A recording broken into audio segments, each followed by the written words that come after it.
Hey there, welcome to Walk with Him. I'm glad you stopped by. I'm just out here on the front porch and enjoying a beautiful evening. I trust that you've enjoyed your day, or maybe you're getting ready for a great day. You know, have you ever had something important to do and you needed some help? Maybe you talked to your children or a spouse or a friend. You laid out for them exactly what you needed them to do. You stressed the importance of it, and you told them exactly step by step what to do. And as time passed, you got more and more frustrated.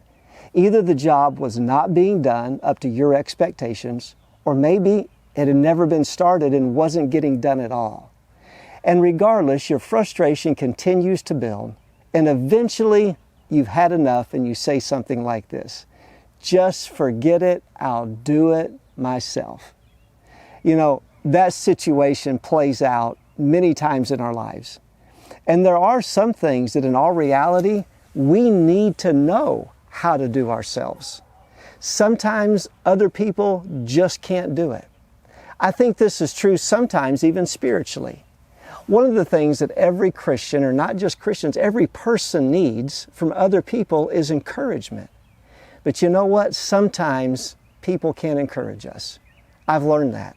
Sometimes people don't know that we need encouragement, so they don't give it. Sometimes people don't know what to say when they know that we need it, but their words or their wisdom fails them, so they just stay silent. And sometimes even people are aware of it, but the truth be told, in their heart, they just don't really care, so they don't offer up encouragement. Whatever the situation is, we have to know how to get encouragement from the Lord ourselves.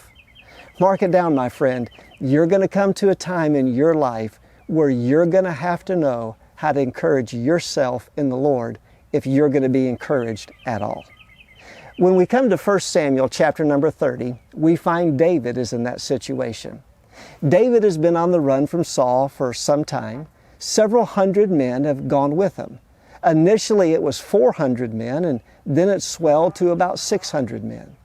They've been out and they've been trying to survive. They've been fighting enemies. Their home base during this time period was a little city or an area called Ziklag. And their wives and their children were there. One day, David and the mighty men that were with him returned to Ziklag. I want you to listen to what the Bible says they found when they returned home. 1 Samuel chapter number 30, the Bible says in verse 3, "So David and his men came to the city, and behold, it was burned with fire. And their wives and their sons and their daughters were taken captive. And David and the people that were with him lifted up their voice and wept until they had no more power to weep." Listen to verse 6.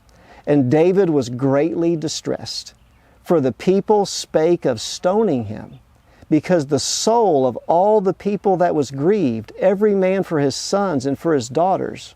Listen carefully. "But David encouraged himself in the Lord." These people were devastated. They were hurt.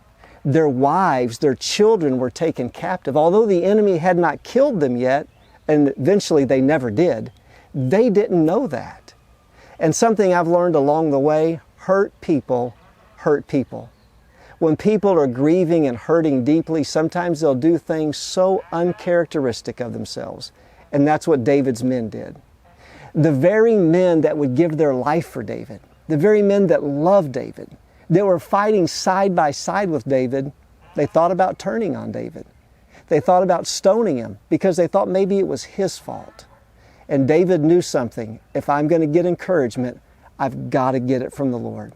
If you read the following verses, you'll see what David did. He called for his prayer garments to be brought to him.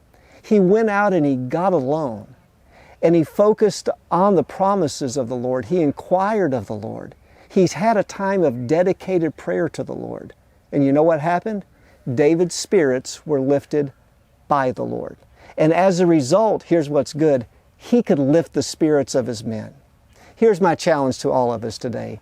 When you're so low nobody can help you, or nobody knows to help you, get alone with God. We all need to learn how to encourage ourselves in the Lord. If you're always dependent upon other people for encouragement, you'll always be dependent on your mood sometimes being set by other people. I hope you'll think on these biblical truths and enjoy your day. And as you walk through your day, walk with Him.